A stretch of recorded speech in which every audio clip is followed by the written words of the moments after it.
Bonjour à tous, chers frères et sœurs.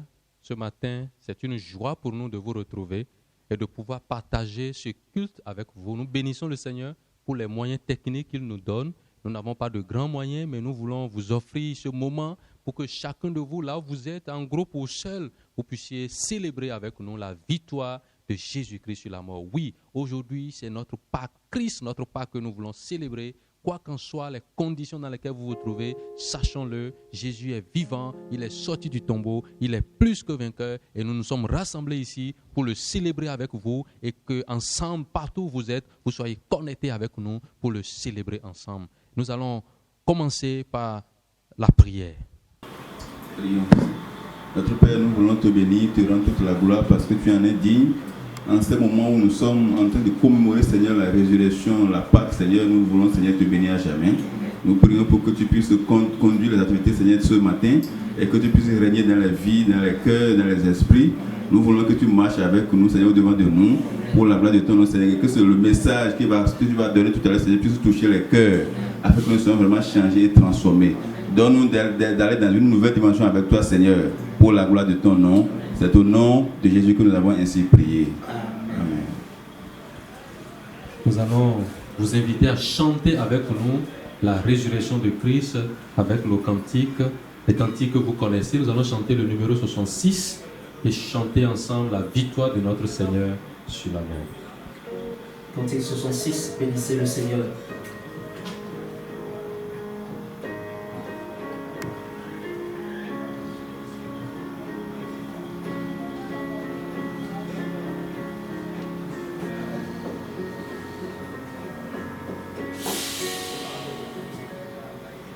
Bénissez le Seigneur, ô tous serviteurs du Seigneur, qui vous tenez dans la maison de Dieu, durant les heures de la nuit.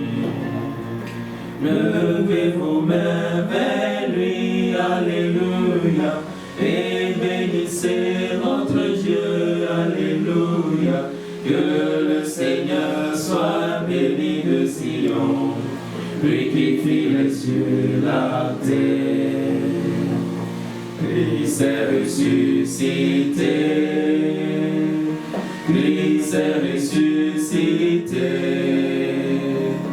Il a vaincu la mort et le péché. Christ est ressuscité. Levons nos mains vers lui, alléluia, et bénissons notre Dieu, alléluia. Que le Seigneur soit béni dans ce lieu, chantons sa résurrection.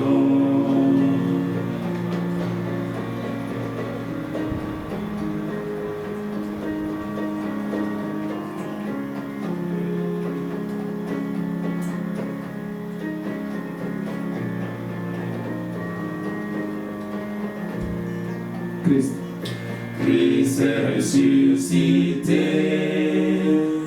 Christ est ressuscité. Il a vaincu la mort et le péché.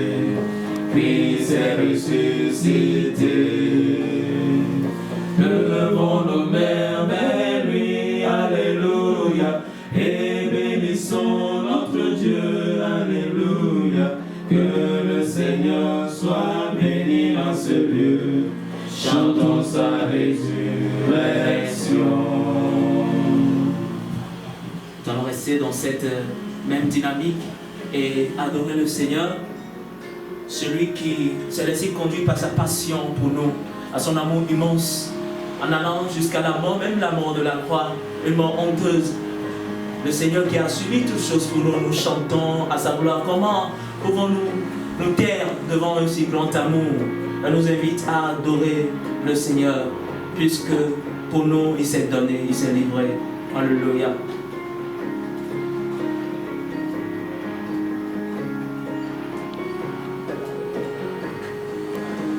Alléluia.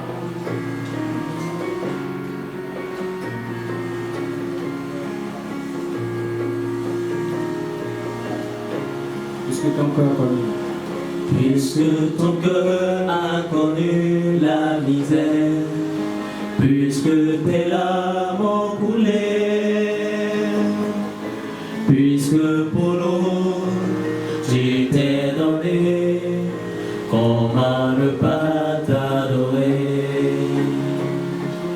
Puisque le ciel s'est privé de ta gloire, puisque le Père a pleuré,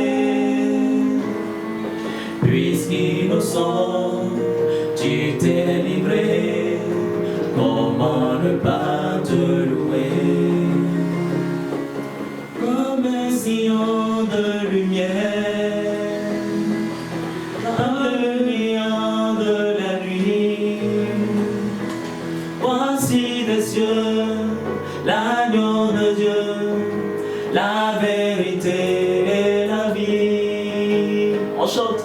Puisque les mains que les clous ont percées n'ont pas cessé de bénir, puisque maudit tu as aimé, comment ne pas t'adorer? Puisqu'au devant de la peine à venir, tu t'es chargé de ta gloire, puisqu'avec joie tu l'as porté, comment ne pas te louer? Peuple assoiffé, de bonheur, quand verras-tu ton sauveur? Voici des cieux l'agneau de Dieu, il est ton libérateur. On chante, alléluia. Merci Seigneur de nous avoir ouvert le chemin de l'amour. Nous te bénissons, Seigneur Jésus. Aide-nous à nous aimer les uns les autres comme tu nous as aidés. Pour cet amour qui nous fait chanter à la gloire que de nous ton sommes tes nom. disciples. Alléluia. Et toi, Dieu le Christ, l'agneau de Dieu. À toi le règne. À toi le règne, la puissance et la gloire, l'adoration qui t'est due. Prince des cieux, merci de Dieu, sois exalté, ô Jésus. Voici des cieux, l'agneau de Dieu, sois exalté, ô Jésus. Est-ce qu'on peut dire encore voici des cieux? Voici les cieux, l'agneau de Dieu, sois exalté, ô Jésus. Est-ce qu'on pourrait répéter encore une fois? Voici les cieux, l'agneau de Dieu, sois exalté, ô Jésus. Sois exalté, ô Jésus. Sois exalté, ô Jésus. Sois exalté, ô Jésus. Sur notre adoration, Seigneur. Nous voulons bénir ton nom. La gloire, Seigneur, Nous voulons bénir te célébrons, nous te magnifions, toi qui es nous voulons notre bénir cette Seigneur. puissance sur la mort parce que c'est impossible à la terre de nous contenir parce que tu peux être lourd dans les entrailles de la terre.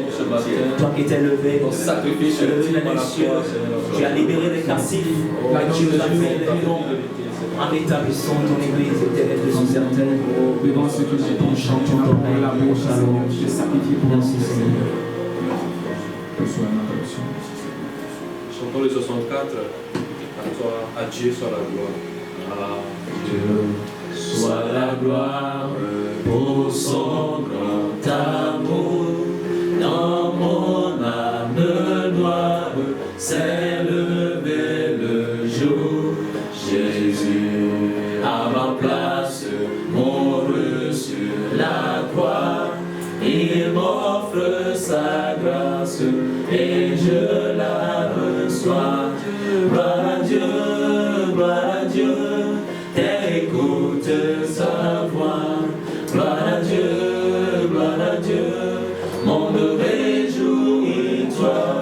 Ô Père, ô Père, Jésus est vainqueur de toute la terre, chantant son nom.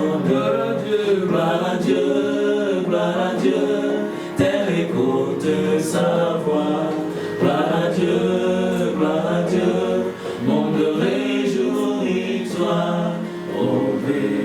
les opère.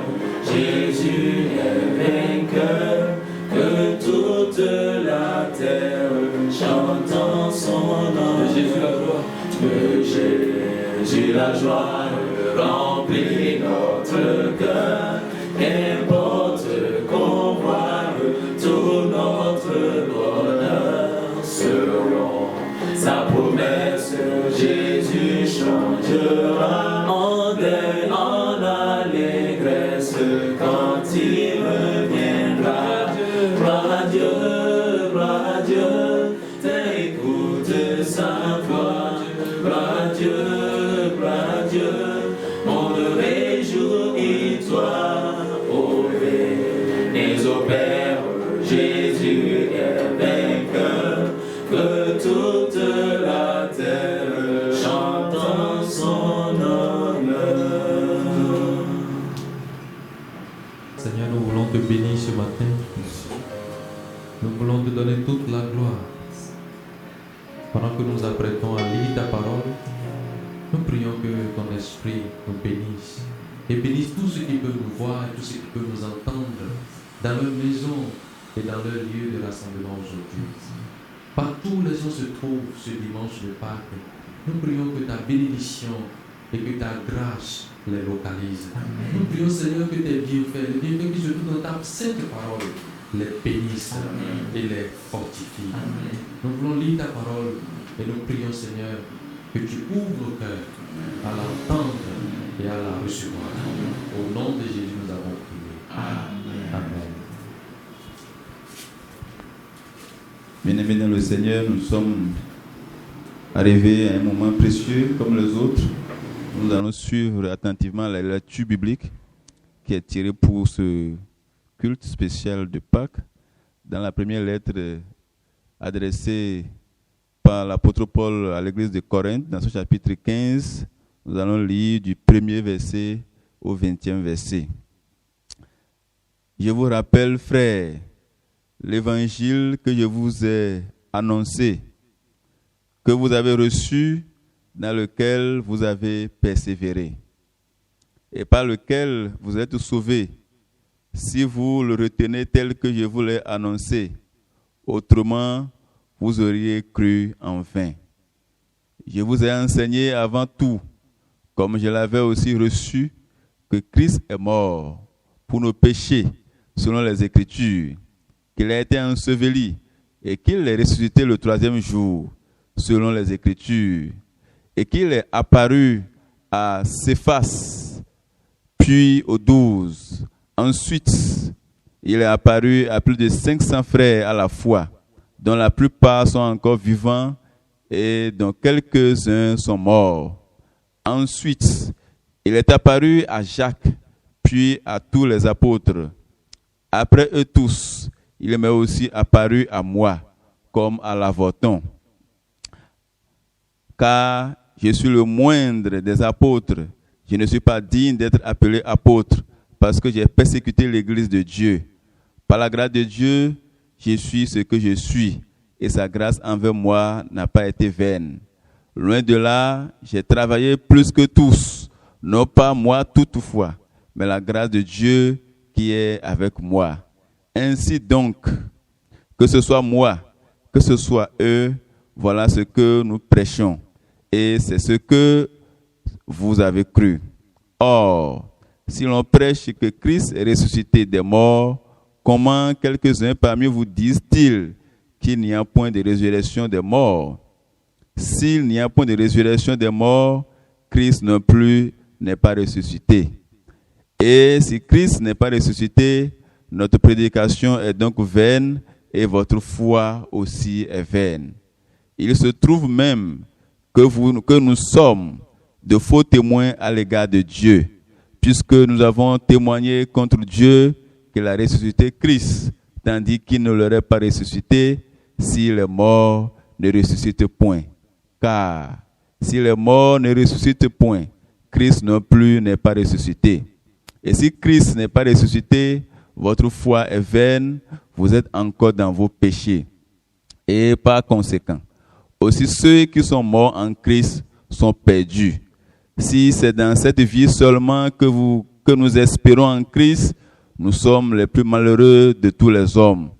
Verset 20 qui est le dernier, mais maintenant, Christ est ressuscité des morts. Il est les prémices de ceux qui sont morts. Que la parole de Dieu soit bénie dans nos cœurs. Seigneur, nous prions encore pour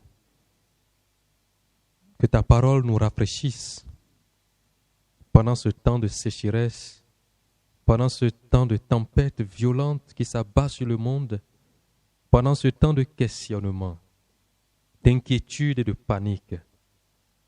Tu as vaincu la mort. Et c'est ce que ta parole nous rappelle.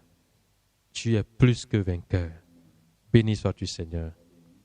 Explique-nous ta parole et qu'elle nous fasse du bien. Au nom de Jésus-Christ. Amen. Chers amis, j'aimerais que nous relisions ce texte en essayant de le comprendre parce que Paul voulait dire aux Corinthiens vers la fin de sa première lettre. Nous étions donc dans le chapitre 15 de 1 Corinthiens, les 20 premiers versets. Et je voudrais vous parler ce dimanche de l'importance de la résurrection de Jésus-Christ. Oui, Jésus est ressuscité. Notre Sauveur, notre Seigneur n'est plus d'entre les morts. Oui, il est sorti libre et vainqueur. Il est sorti du tombeau. La mort n'a pas pu le retenir. Alléluia. Notre Sauveur est vivant et il est vivant pour toujours. Et son règne s'est établi d'âge en âge, d'éternité en éternité. Le texte nous dit ce matin que la résurrection est une réalité. Et c'est pourquoi je l'ai intitulé « L'importance de la résurrection de Christ », l'importance de la résurrection de Jésus pour toi et pour moi. La résurrection de Jésus-Christ, en ce jour de Pâques, il faut rappeler cet événement grandiose. C'est le plus grand événement de l'humanité. C'est pourquoi la Pâques est la plus grande célébration des religions chrétiennes. Mais pourquoi la résurrection est tellement importante? Premièrement, la résurrection rend témoignage de la puissance infinie de Dieu lui-même. La résurrection est un témoignage clair de l'infinie puissance de notre Dieu. Croire en la résurrection, c'est croire en Dieu lui-même.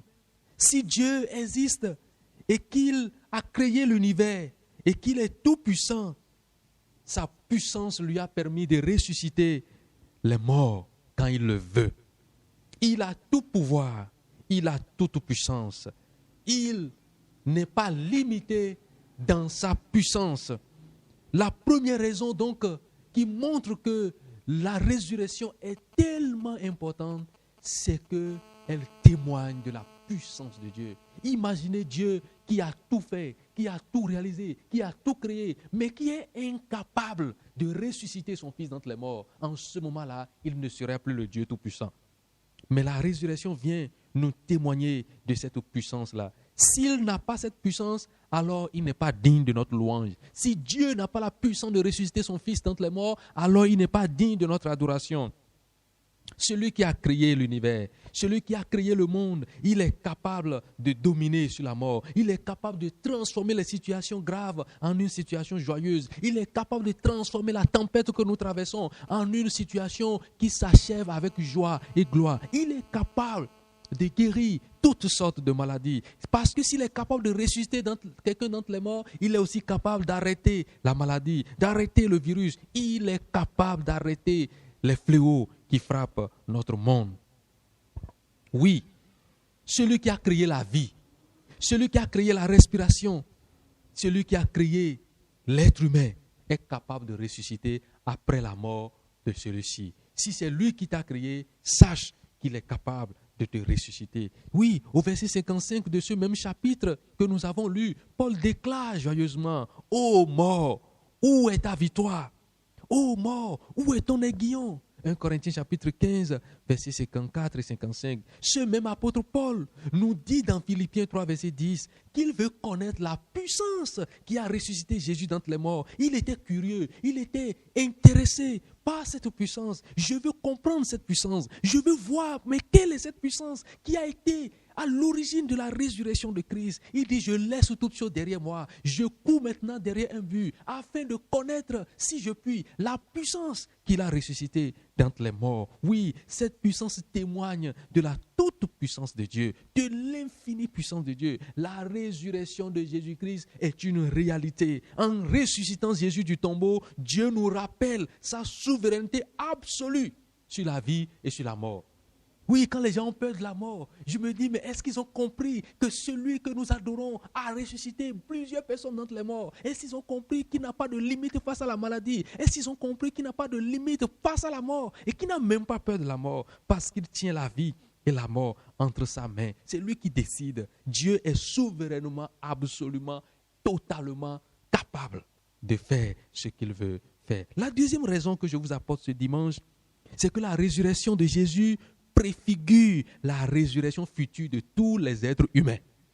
Oui, la résurrection de Jésus, c'est quelque chose qui nous rassure que nous aussi, à notre tour, quand nous allons connaître la mort, nous allons aussi être ressuscités. C'est un principe de base de notre foi chrétienne. Comment on peut avoir la foi chrétienne si on n'a pas l'assurance de la résurrection après les morts? Si la mort physique est notre fin, comme c'est pour les autres, quelle est notre espérance? Quelle est notre espérance en tant que chrétien? Oui, la résurrection de Jésus préfigure la résurrection future de tous les êtres humains.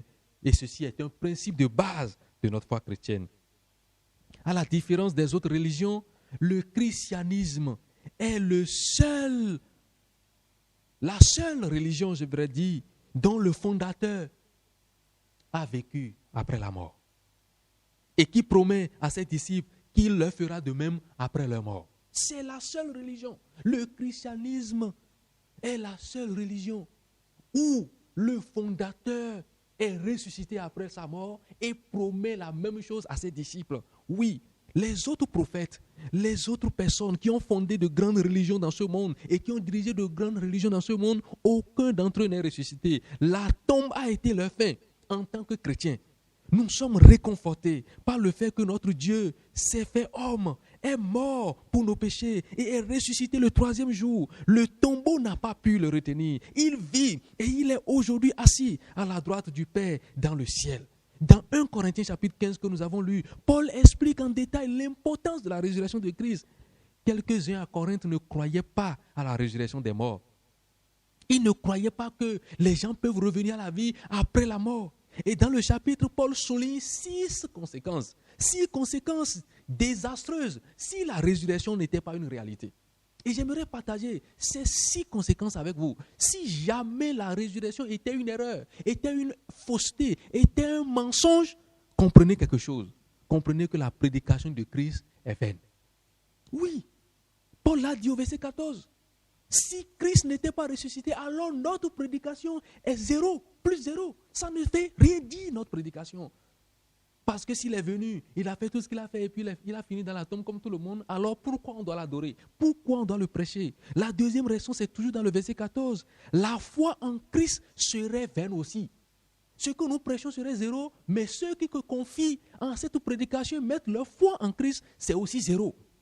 Troisième raison, parce que nous n'avons pas assez de temps, tous les témoins et les prédicateurs seront des menteurs. Il dit au verset 15, nous serons de faux témoins de Dieu si la résurrection n'était pas vraie. Quatrième raison, personne ne serait racheté de ses fautes. Le verset 17 nous montre que c'est à partir de là que nous avons été rachetés de nos péchés. Mais si c'était une erreur, si c'était un mensonge, ça veut dire que toi et moi, nous sommes restés condamnés dans nos péchés. Nous n'avons pas la vie, nous n'avons pas la vie éternelle. Cinquième raison, si la résurrection n'était pas vraie, si c'était un mensonge, tous les premiers croyants qui nous ont précédés seraient perdus pour toujours. Au verset 18, ça veut dire qu'ils sont perdus pour toujours. Eux, ils sont déjà partis sans espoir, sans aucune espérance. Parce qu'ils sont crus en quelque chose qui est faux. Et dernière raison que Paul avance, si la résurrection n'était pas une réalité, les chrétiens seraient des gens les plus malheureux de la terre. 1 Corinthiens chapitre 15, verset 19. Si la résurrection n'était pas une réalité, alors nous qui sommes ici dans cette salle, et vous qui nous entendez dans vos maisons, nous sommes les plus malheureux de la terre. Mais vous comprenez avec moi qu'on n'est pas les plus malheureux de la terre. Nous sommes les plus heureux de la terre. pendant ce temps où la terre est bouleversée, pendant ce temps où la terre tremble, pendant ce temps où le monde tremble, comme je vous l'ai dit hier, dans l'exhortation, dans Psaume 46, la terre tremble, les montagnes tremblent au cœur des mers, mais notre Dieu est notre refuge, et il est le Dieu qui règne, et il est le Dieu qui maintient tout en équilibre. Oui, les chrétiens sont les seuls qui ont l'espérance dans ces situations dramatiques. Oui, si la résurrection n'était pas vraie, mon frère Constant qui est là, il est perdu. Mon frère Samuel qui est là, il est perdu. Nathanaël est perdu, je suis perdu. Notre Sam qui est avec nous est perdu. Personne n'a l'espérance sans la résurrection. C'est pour ça que ce jour de Pâques, je ne peux pas rester silencieux. Je ne peux pas rester dans mon lit. Je ne peux pas rester dans ma maison. J'ai décidé de vous communiquer cette vérité parce que je sais que c'est la meilleure des vérités. Sachez-le, Christ est ressuscité. Et par sa résurrection, nous sommes plus que vainqueurs. Mais Christ est dans la vie pour toujours. Le verset 20 nous dit, il est devenu les prémices de ceux qui sont endormis. Oui, c'est pas là que le texte s'arrête. Christ est le premier-né d'entre les morts. Il est le premier-né d'entre les vivants et il est le premier-né d'entre les morts. Personne n'a été avant lui en quoi que ce soit. Il a souffert pour nous. La parole inspirée de Dieu garantit la résurrection du croyant quand Jésus-Christ reviendra. Quand Jésus viendra enlever son église. Oui, nous avons l'espérance que ceux qui seront morts avant cette date vont ressusciter. Qu'ils soient morts d'un virus ou qu'ils soient morts de quoi que ce soit, d'un accident ou d'une maladie, ils vont ressusciter. La résurrection est une espérance forte pour nous, les chrétiens. Une espérance et une assurance aussi grande qui ont inspiré Paul à écrire le verset 55 quand il dit « Ô mort, où est ta victoire? Ô mort, où est ton aiguillon ?» Pour dire que nous n'avons pas peur devant la mort. La résurrection constitue pour chaque chrétien une triomphante et glorieuse victoire. La résurrection constitue pour chaque chrétien une triomphante et glorieuse victoire. Jésus est mort et a été enseveli et est ressuscité le 3e jour selon les Écritures. Et il reviendra. Il reviendra. Les morts en Christ ressusciteront et tous ceux qui seront vivants seront transformés et vont recevoir un corps glorieux, selon 1 Thessaloniciens 4, verset 13. Pourquoi la résurrection de Christ est-elle si importante pour le salut? Parce qu'elle prouve que Dieu a accepté le sacrifice de Jésus-Christ et que nous sommes bénéficiaires de ce sacrifice-là. Elle prouve que la mort de Jésus-Christ n'a pas été vaine. Il a ressuscité pour montrer sa puissance. Alléluia. Elle prouve que Dieu a le pouvoir de nous protéger contre la mort. Dieu a le pouvoir de nous protéger contre les maladies. Dieu a même le pouvoir de nous ressusciter même si nous mourons. Oui, elle nous garantit, à nous qui croyons en Christ, que nous ne mourrons jamais définitivement, mais que nous ressusciterons pour la vie éternelle. C'est notre espérance, c'est notre chant, c'est notre victoire. Restez dans cette espérance avec nous. Restez dans cette espérance. Partagez cette espérance. Soyez des messagers d'espérance autour de vous. Comme les disciples, les 2 disciples du chemin d'Emmaüs, quand ils ont parlé avec le Seigneur, ils sont retournés annoncer le message d'espérance à d'autres peuples, à d'autres disciples. Soyez en tout temps pleins d'espérance, car notre Dieu règne encore. Et c'est ça que nous allons chanter. Notre Dieu règne encore. Il règne encore. Dans cette situation, notre Dieu règne encore. Et comme Jonas l'a dit, nos yeux verront son saint temple. Nous allons encore nous rassembler dans son temple bientôt pour le célébrer. Chantons ensemble le cantique 179. Notre Dieu règne encore.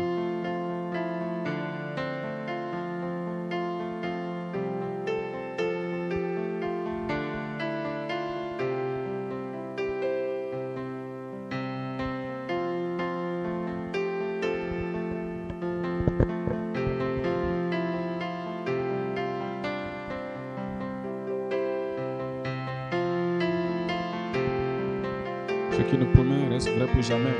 Il règne encore.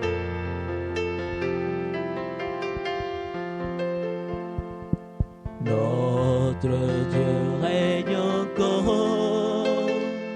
Jamais son amour ne s'endort. Le vent se déchaîne, nos cœurs sont en peine, mais Dieu nous conduit jusqu'au port. Notre Dieu règne encore, jamais son amour ne s'endort. Ce qu'il nous promet reste vrai pour jamais. Notre Dieu règne encore. Notre Dieu règne. Notre